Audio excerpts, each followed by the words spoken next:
No i dobrze, zanim przystąpimy jednak do programu, tak musimy sobie, słuchajcie, rozrysować jakiś tam podstawowy schemat, no bo bez tego to co tutaj dalej robić? To, co mamy właśnie na płytce stykowej tutaj widać, co robimy? Ja powiem tak, na razie to sobie powiedzmy to, co mamy w tej chwili na płytce narysowane, to będzie wyglądało mniej więcej tak. Tutaj będzie podłączone VCC. Tu będzie podłączone najzwyklejsze GND i na początku będzie to GND połączone VCC wprost z USB, a VCC również będzie u nas pochodziło wprost z VCC, czyli z USB. Tu GND, tak narysuję może po prostu. I teraz tak, i proszę bardzo, tutaj widzimy na płytce stykowej, mam nadzieję, że pomimo to, że tutaj, a może wyjmę na razie te kable programatora, żebyście widzieli dokładnie. I mam nadzieję, że widać, mamy tutaj zasilanie na nóżce 7-8, ale także na nóżce 20-22 i to jest właśnie nasze zasilanie, doprowadzone tu z płytki stykowej. Widzicie na pewno tutaj rezystor od nóżki 1 do VCC, to jest rezystor, który daje zwykle, tu mi się coś narysowało, to jest ten rezystorek, który, słuchajcie, tutaj od pinu reset dajemy sobie do VCC podciąganie. VCC i to jest rezystor 10 kg. Ten rezystor zawsze warto dać, żeby Wam się przypadkowo nie resetował procesor w trakcie różnych prób. Co jeszcze? Musimy podłączyć sobie nasz, słuchajcie, do pinu TX. Tutaj widzicie, stąd leci taki biały przewód i tutaj to będzie właśnie do tego Bluetootha, tak? Bluetooth ma jeszcze wyprowadzone tu na płytce swoje zasilanie. Jak tak go podłączymy, to akurat do jego pinu RX będzie doprowadzony pin TX z nóżki numer 3 mikrokontrolera.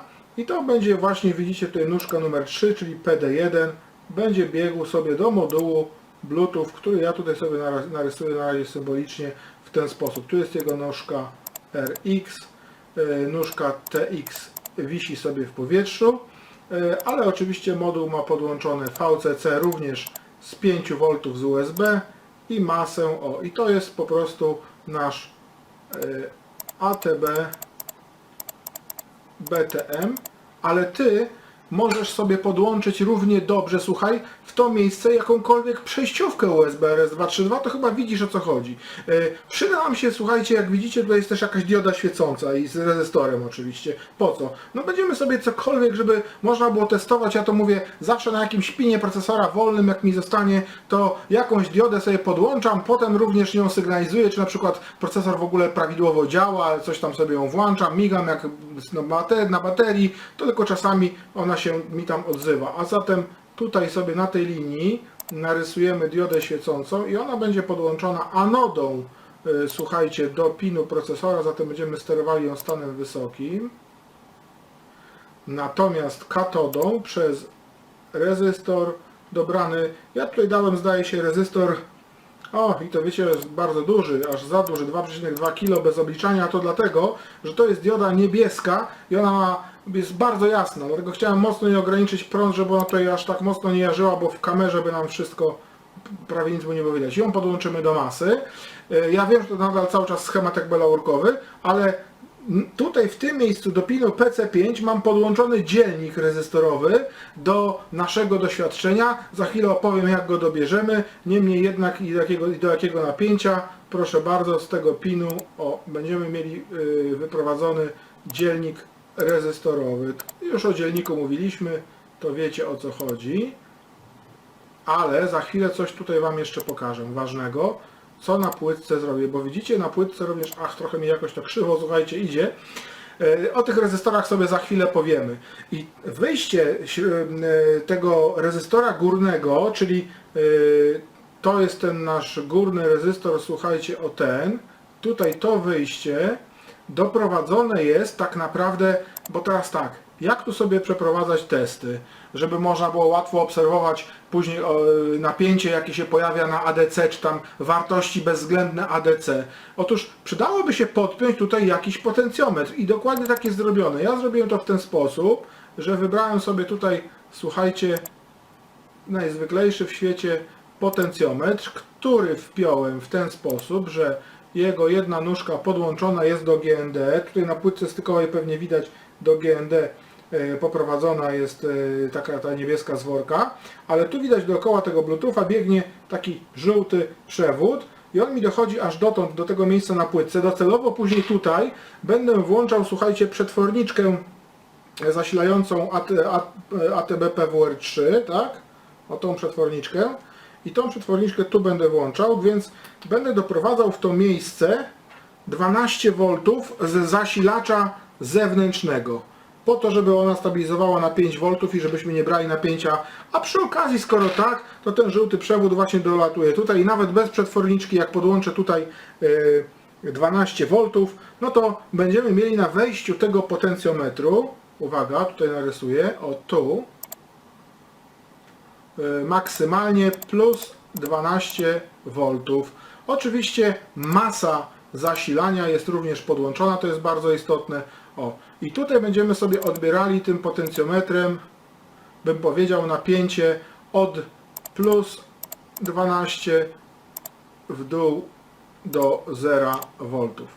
I to praktycznie jest cały nasz schemat, z tym, że za bardzo laurkowy. W takim razie, wiecie co, patrząc na połączenie Atmegi, postanawiamy, że go sobie jednak narysujemy bardzo ładnie i to od razu w iglu. A zatem ja sobie przesunę tą Atmegę, jeśli pozwolicie, na bok i załączam, słuchajcie, narysowany schemat już w igelku. Proszę bardzo. Tak to już wygląda ładnie, z tym, że tutaj na tym schemacie, pozwólcie, że Wam pokażę bardzo istotne rzeczy.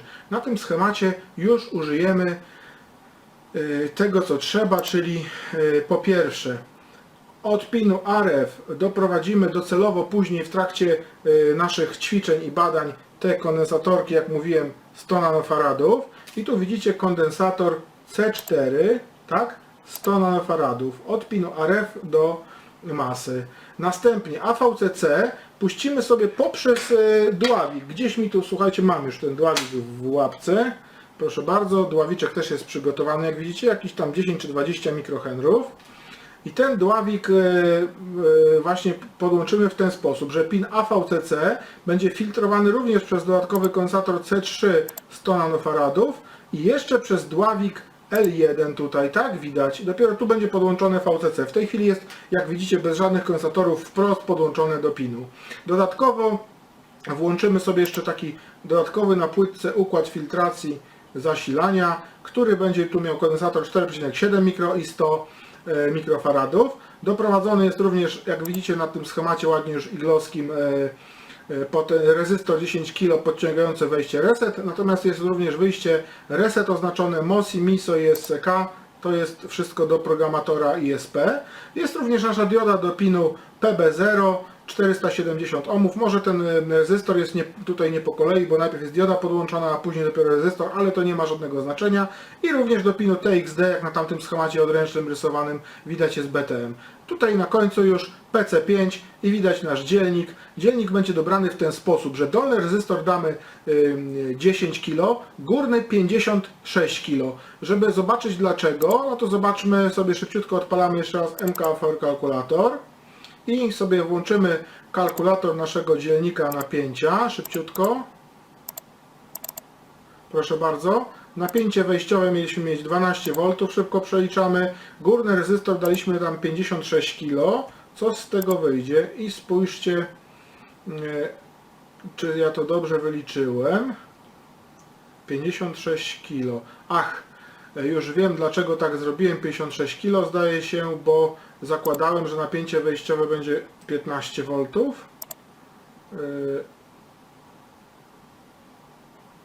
Coś mi tu nie pasuje. Ach, dobrze. Dolny rezystor, tu muszę poprawić, bo widzę już na płytce, jak się przyjrzę kolorkom, że dolny rezystor, słuchajcie, w naszym dzielniku jest tutaj na płytce stykowej nie 10 kg, a 15 kg.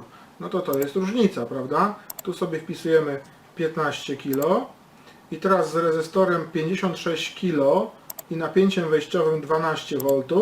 Na wyjściu mamy, proszę bardzo, w końcu 2,54, czyli coś w okolicach naszego napięcia odniesienia. Już widać, że będziemy korzystali z napięcia odniesienia w tym procesorze 2,56. I takie rezystory to są z typu szeregu zwykłego, można je spokojnie dobrać. Jak widzicie, dzięki temu kalkulatorowi tutaj dzielnika rezystorowego pięknie sobie dobrałem. Współczynnik podziału, jak widzicie, wyszedł mi 4,73. To jest bardzo ważne, ponieważ tą wartość weźmiemy pod uwagę później i jeszcze do tego wrócę przy obliczaniu napięcia w procesorze, jakie panuje na zewnątrz dzielnika, jak było od tej strony, jeśli nam to w ogóle będzie potrzebne, bo normalnie będziemy się posługiwali wartościami ADC. Ale generalnie myślę, że zobaczcie, wszystko jest ładnie rozpisane i tutaj jest tak już symbolicznie na tym schemacie bardzo napisane to nasze właśnie napięcie 12 V, tutaj może się już nie zmieściło, troszeczkę bym musiał ten schemat cały przesunąć. O tak, proszę bardzo. I jak widzicie, tutaj mamy to doprowadzone nasze napięcie 12 V wejściowe, które przez ten potencjometr, o ten tutaj dokładnie, dochodzi nam do górnego rezystora tego R1. Mam nadzieję, że wszystko jasne, płytka jest przygotowana, schemat przejrzysty macie, wyłączę tylko może te moje bus growy jeszcze raz. O, piękny schemacik przygotowany, nawet może włączę tą warstwę tutaj tak, żeby nie było widać tych krateczek, o, z takim białym tłem wyraźnie, gdyby ktoś chciał się przyjrzeć później na filmie. Mamy rozpisaną atmegę i w taki sposób i w inny. Myślę, że wspaniały wstęp do ćwiczenia. Zobaczcie, głupie ćwiczenie bym powiedział na płytce stykowej, a schemat pięknie rozrysowany mi ułatwia to, słuchajcie, przygotowanie nawet takiego ćwiczenia. A co mówić o Was, gdy pierwszy raz zaczynacie to robić? No schemat to podstawa, tak? Także dopiero teraz, mając takie zaplecze, możemy przejść do pisania kodu. Ja inaczej bym sobie na to nie pozwolił. Słuchajcie, w takim razie teraz, zanim jeszcze przystąpimy do ćwiczeń praktycznych, może pokażę Wam parę rzeczy na oscyloskopie, jeśli chodzi o zasilanie.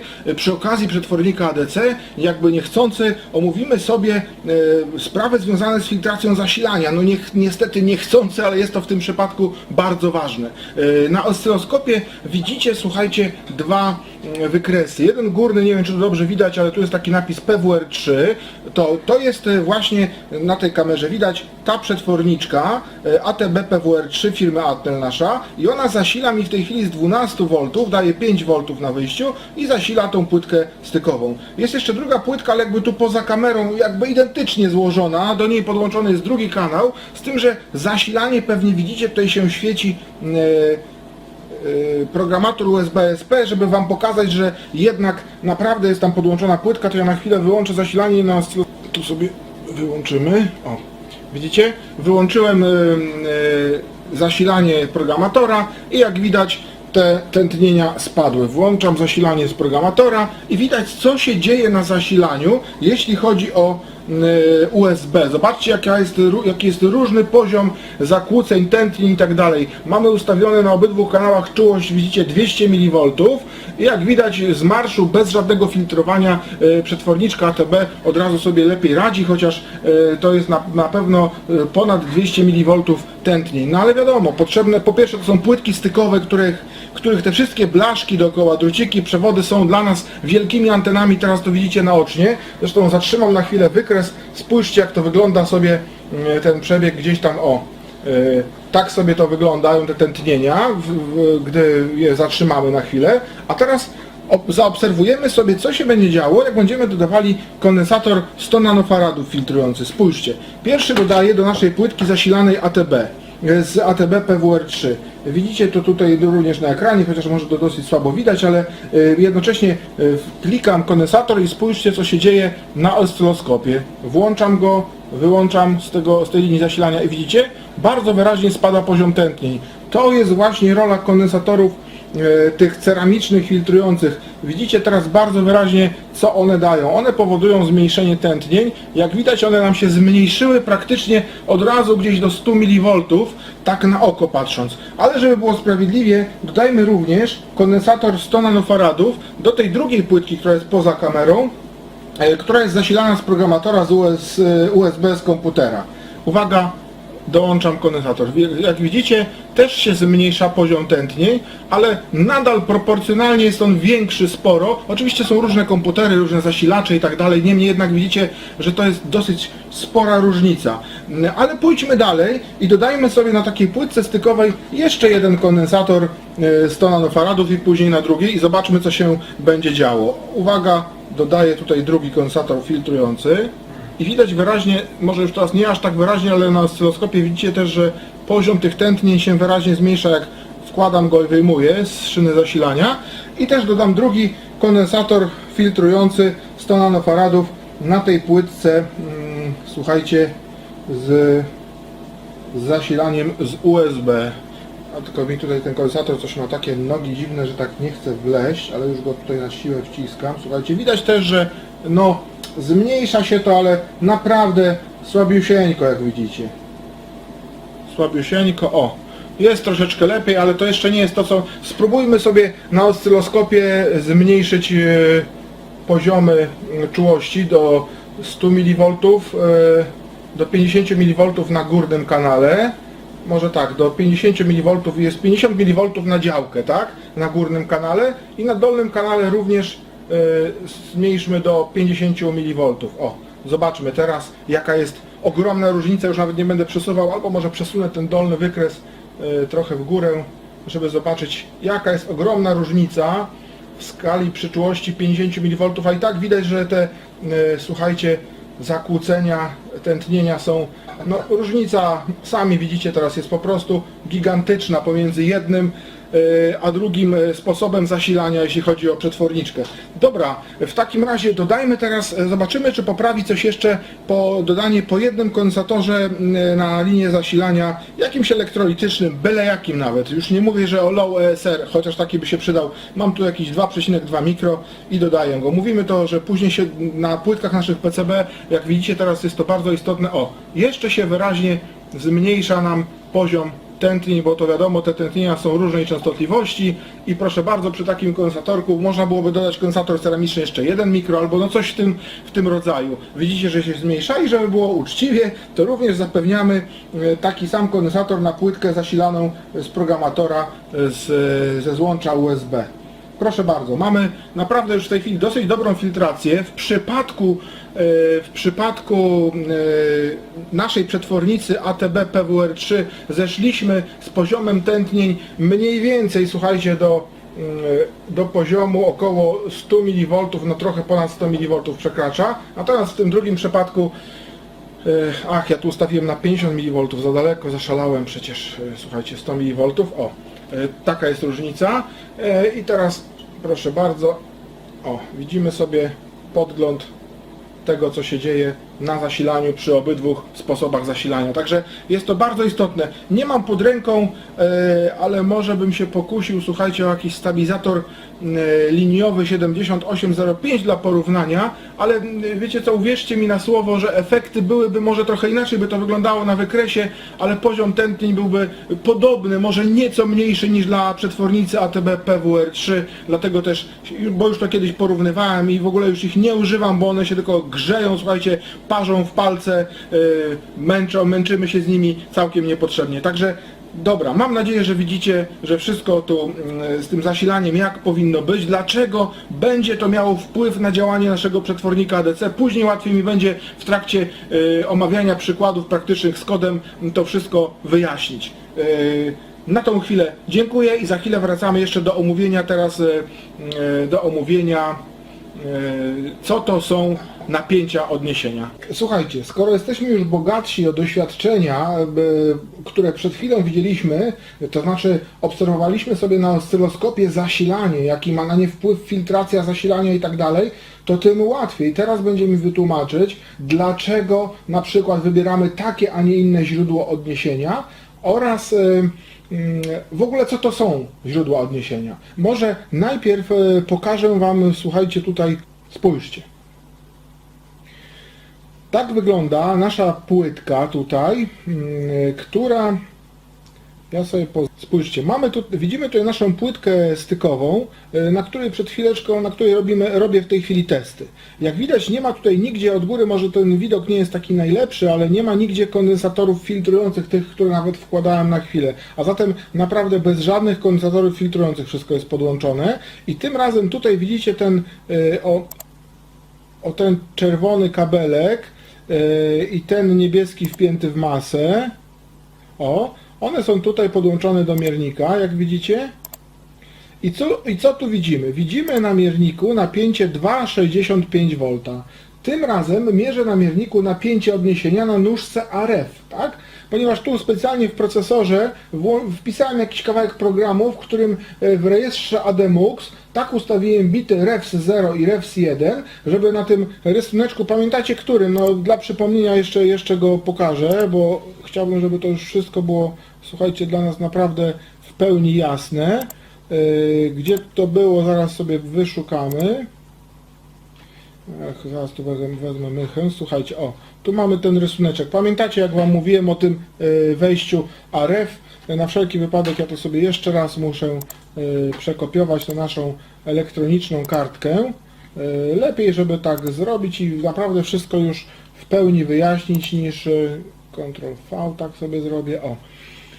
I pamiętacie, że w tym miejscu bitami AREFS załączyłem sobie, że napięcie odniesienia biegnie mi sobie tędy tutaj do układu DAC, ale jednocześnie, jak widać, tą linią jest połączone nóżka AREF. Bity REFS 0 i REFS 1 i REFS 0 w rejestrze ADMUX są ustawione w tej chwili na tym zdjęciu w procesorze, żeby korzystać właśnie z tego wewnętrznego napięcia odniesienia tego. Tyle tylko, że do nóżki AREF też nie jest podłączony kondensator 100 nanofaradów. Tutaj go brak, jak widzicie. I jeszcze raz sobie spoglądamy na zdjęcie. To jest ten właśnie układ.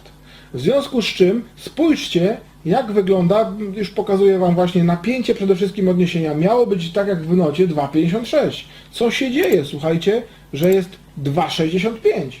No, różnica, jak widzicie, dosyć spora. I tak to jest, tak Wam mówiłem. Oczywiście to nie znaczy, że w każdym procesorze będziecie mieli właśnie więcej. Tak jak mówiłem, czasami może być mniej. Jak sobie później z tym radzić? O tym sobie powiemy, bądźcie spokojni. Ja wiem, że w tej chwili Wam się wydaje takich wiele niewiadomych, no bo z jednej strony przecież dzielniki rezystorowe, jak dobieramy, to rezystory mają swoją tolerancję, powiedzmy 5%, 0,1% i tak dalej, mogą być niedokładnie dobrane. Z drugiej strony źródło napięcia odniesienia wewnętrzne, nawet wbudowane, chociaż ja mówię, że ono jest dokładne, to ono coś dziwnego ma. No, jakieś inne napięcie niż to w nocie podane. Inne, ale stałe.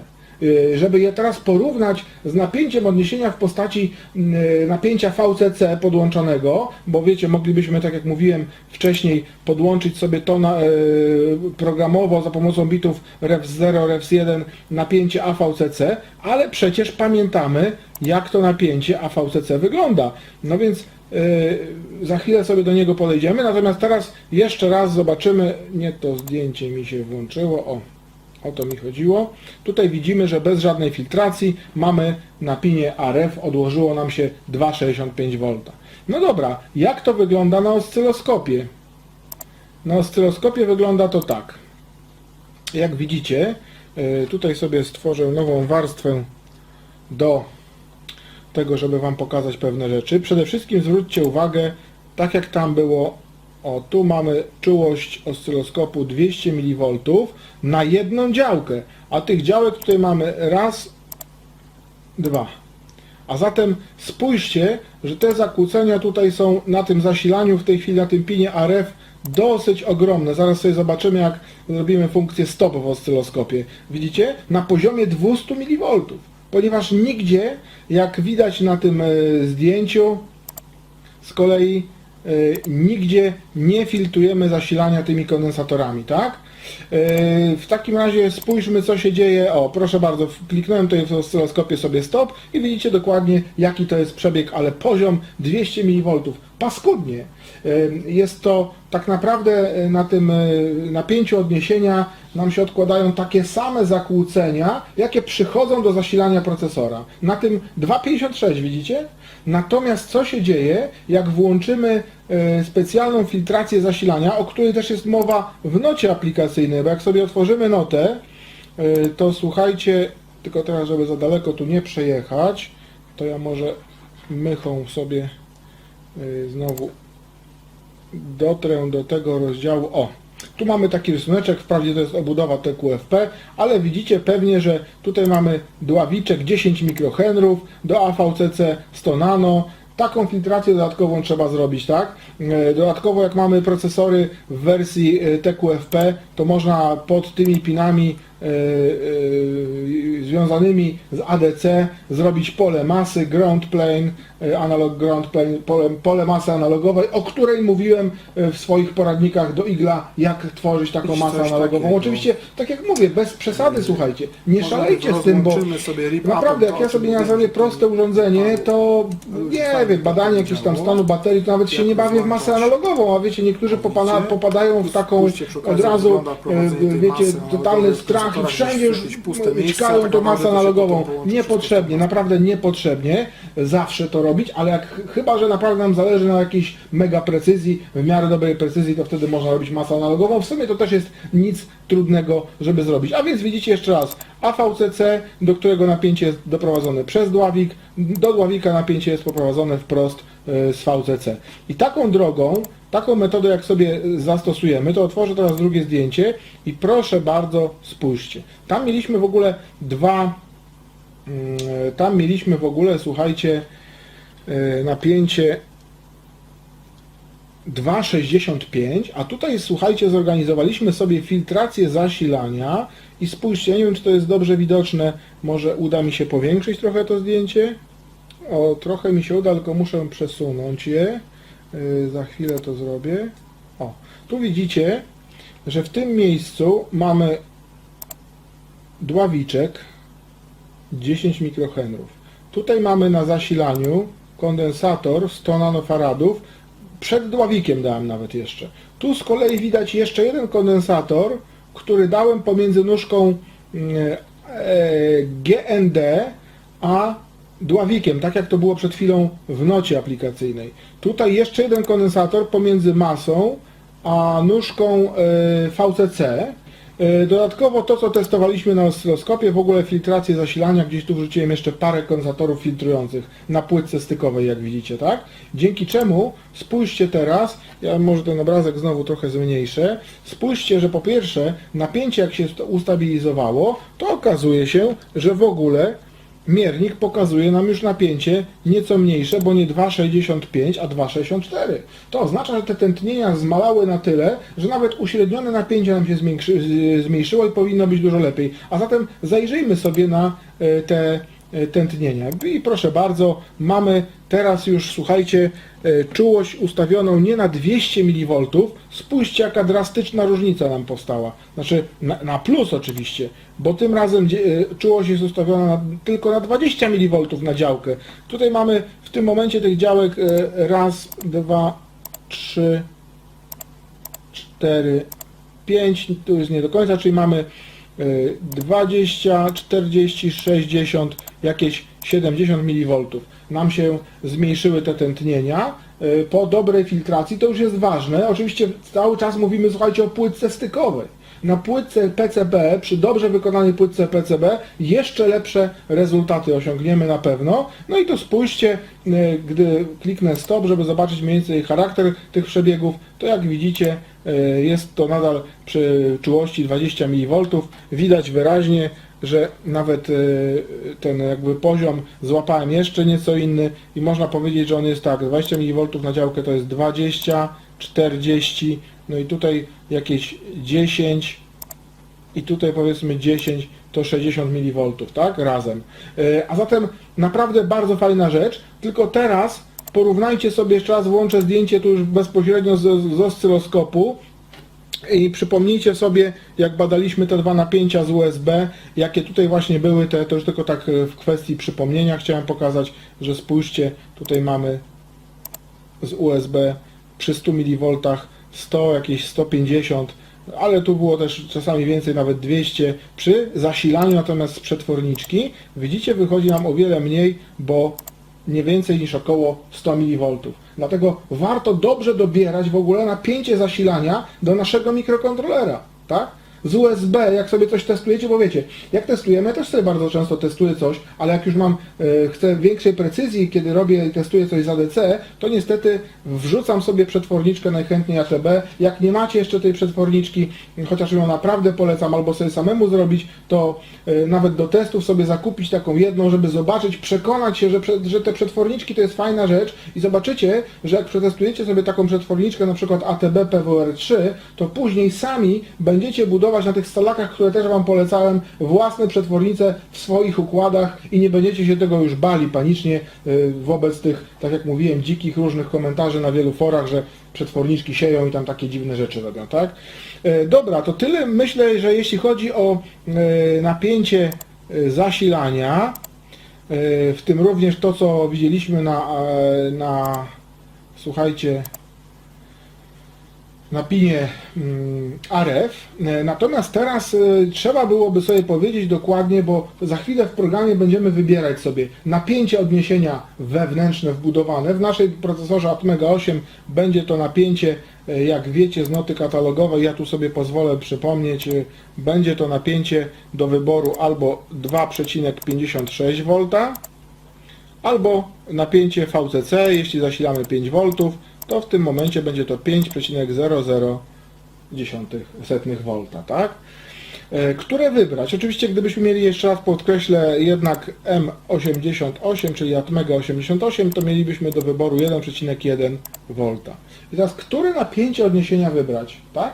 W jaki sposób? Niektórzy, ja pod koniec tego takiego cyklu postaram się omówić klawiaturę analogową i tam pokażę te różnice, też jeszcze bardzo widoczne tak w praktyce, które napięcia odniesienia wybierać i dlaczego powstają czasami błędy, jak źle dobierzemy źródło napięcia odniesienia. Naprawdę, w ostateczności wybieramy zawsze źródło napięcia odniesienia 5 V, które pochodzi z VCC, chyba że mielibyśmy mieć zewnętrzne źródło odniesienia, bardzo lepiej stabilne niż to, które jest wbudowane, ale to mówię, do już super precyzyjnych projektów. Ja bym wybierał zawsze to, które mam pod ręką w procesorze wewnętrzne wbudowane, czyli takie 2,56 lub 1,1. Ale na przykład niektóre procesory mają 1,1 i 2,56, które wybrać znowu, czy to mniejsze, czy to większe. Od czego?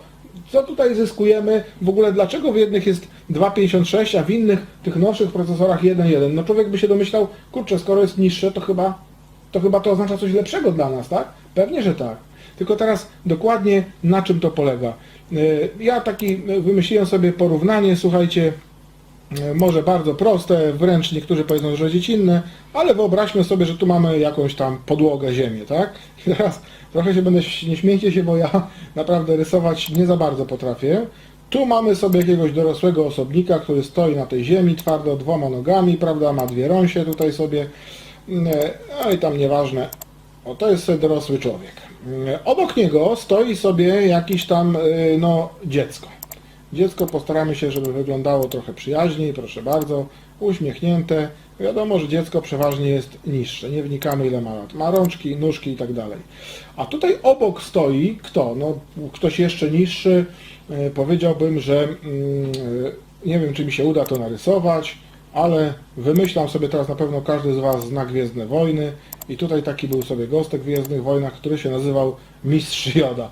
No wiem, że to głupio teraz, ale on miał taką pelerynkę sobie i tam z tej pelerynki przepraszam, bo to głupio trochę wygląda, ale niech to będzie mistrz. Każdy wie, że to jest, nawet podpiszę, czego Joda chyba się nazywał, tak? Joda, czy od Jodyny, nie wiem od czego. Dobra, mamy sobie 3 gostków. I teraz słuchajcie, dorosłe dziecko i mistrz Joda. I teraz, który z nich jest wysoki, a który niski? Według czego mamy to ocenić? Ja to naprawdę skieruję do całkowicie początkujących. A mi takie w głowie kiedyś pojawiło się porównanie i też sobie nagle zaskoczyłem, jak w tym filmiku kiedyś w takiej bajce Pomysłowy Dobromir.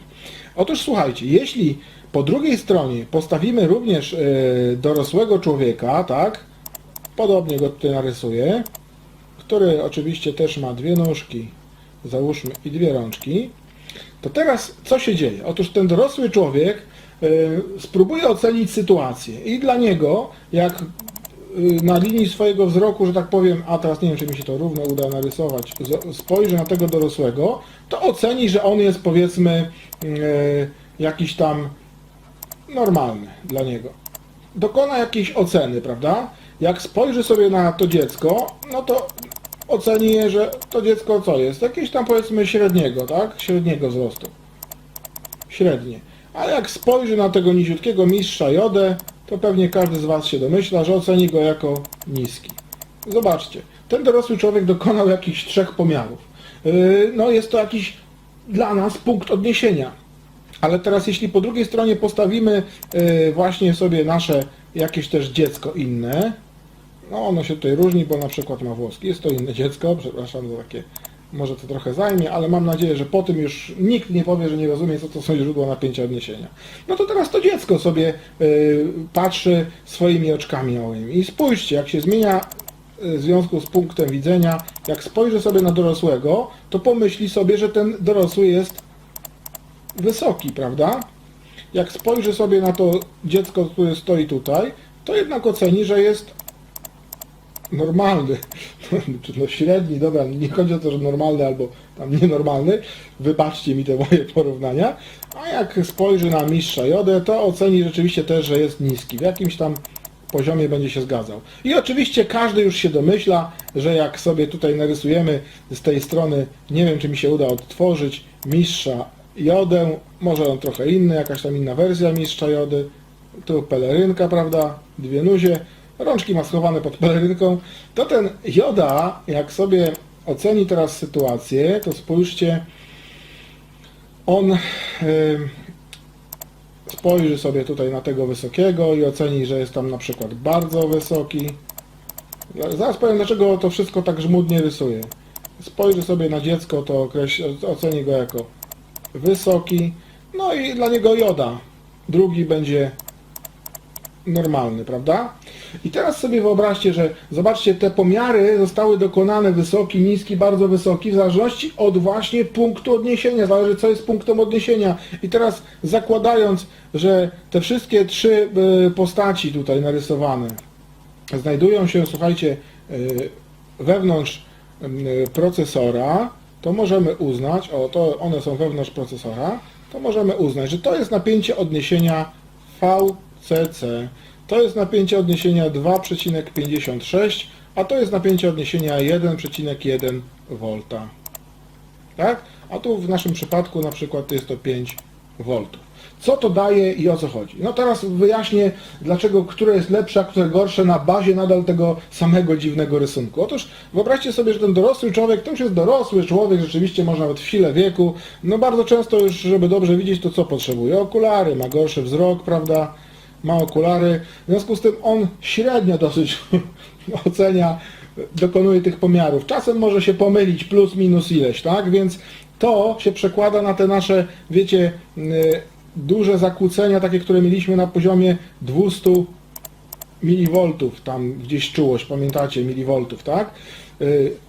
Dziecko, jako młodsze, które ma naprawdę dużo lepszy, bystry wzrok, potrafi lepiej oceniać sytuację i dlatego to napięcie odniesienia będzie lepsze, a też mówiliśmy, że po wyfiltrowaniu tutaj jakieś tam są leciutkie jeszcze zakłócenia, ale na poziomie powiedzmy tam 60 mV, tak?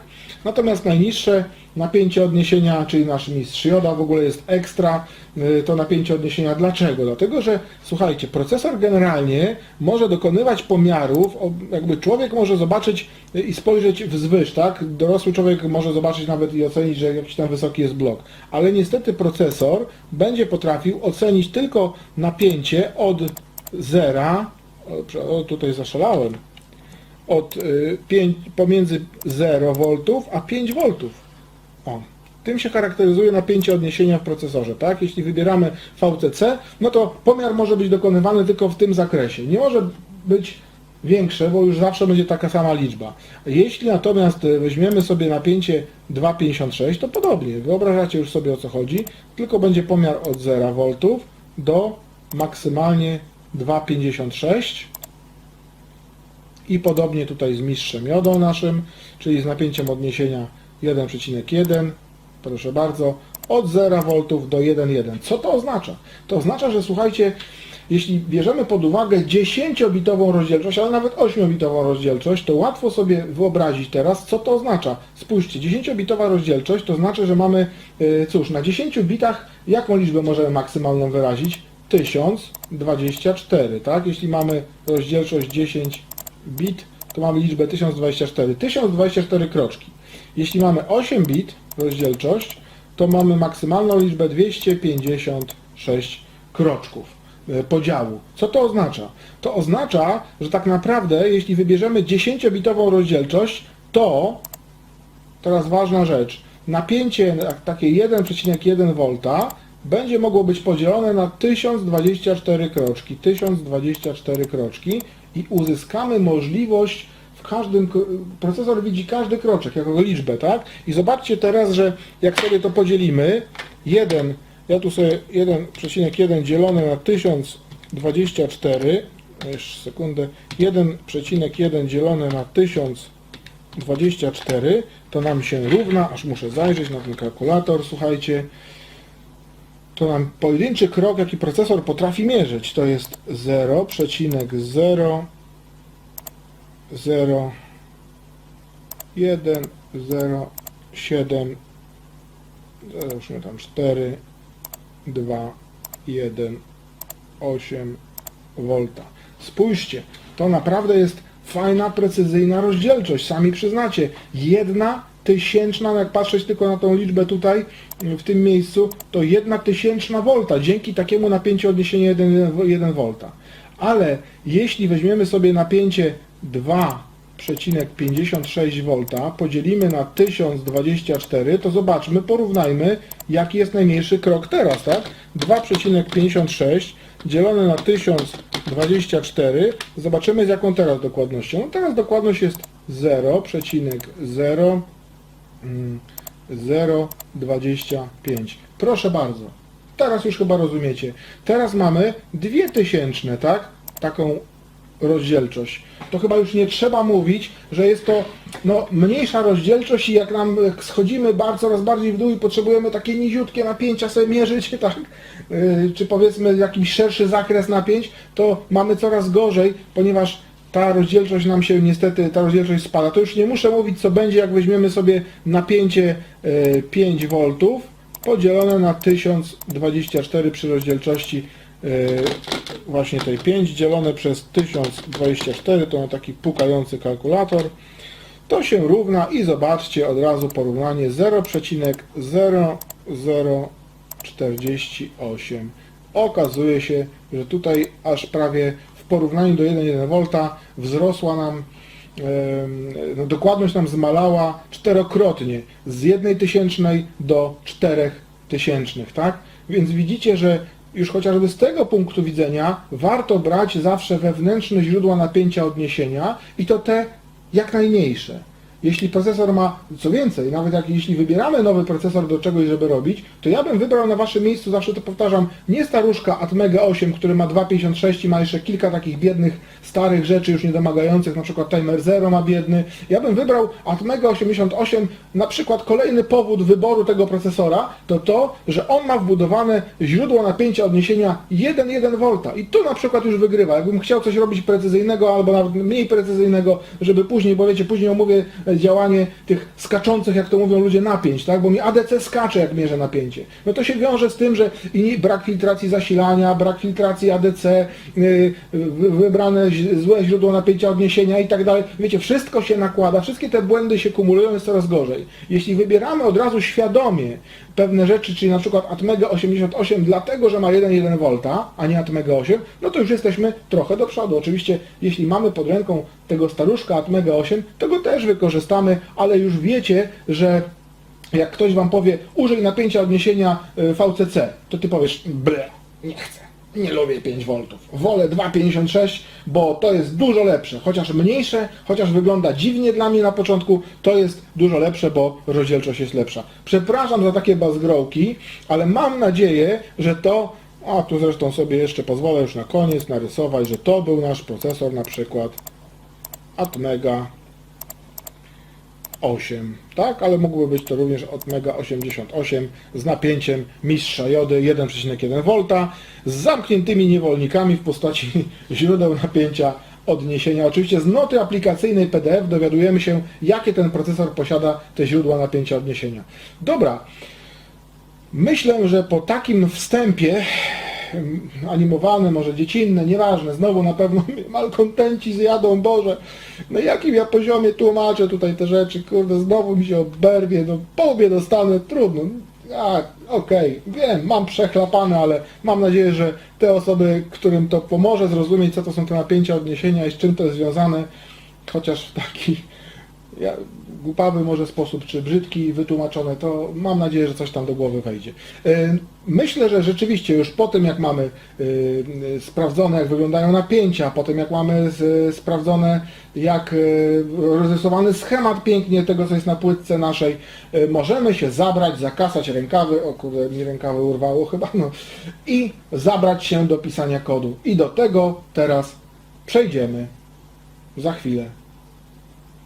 Może w kolejnym odcinku. Pewnie wystąpię już chyba w innym ubiorze, bo pewnie to będzie kolejny dzień. Ach, z tym poradnikiem już za długo kręcę go. Dobra, to by było na tyle. Do zobaczenia niedługo. Pa, pa. Szukam tam myszką. Kurde, na monitorze mi to wszystko. Jak wam kiedyś pokażę to moje stanowisko pracy, to padniecie już w ogóle ze śmiechu. Pa, pa.